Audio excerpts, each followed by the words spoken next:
My name is Victoria Situnya. I'm a human rights activist.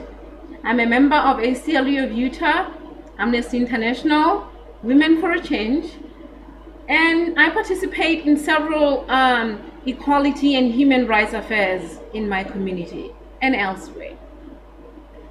In front of me, I have a document that speaks about West Jordan police officer Julian Adam. He cited an individual with a DUI. The individual was sleeping. He woke him up and ultimately cited him with a DUI.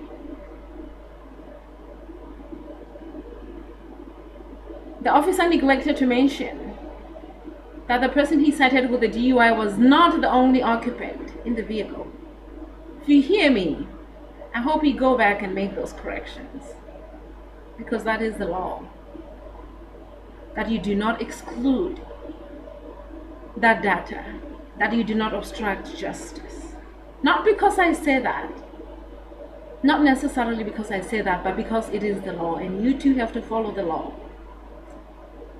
The officer also neglected to fill in the blank spots in this form.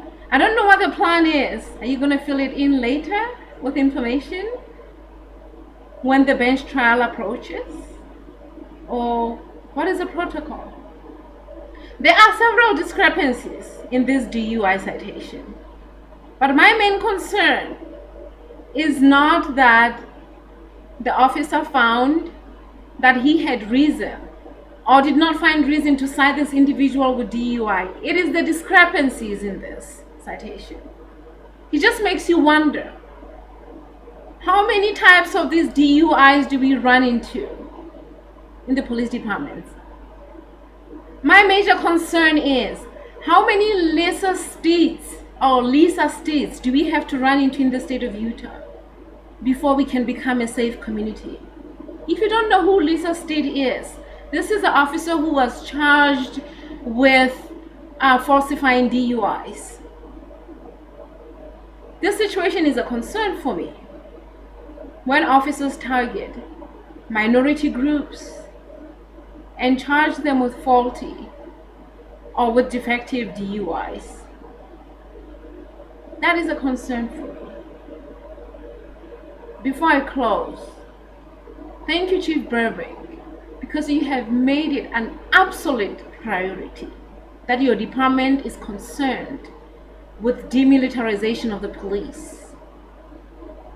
You have made it an absolute concern that police will not target immigrants and defenseless groups. And that is why your department has taken priority to make sure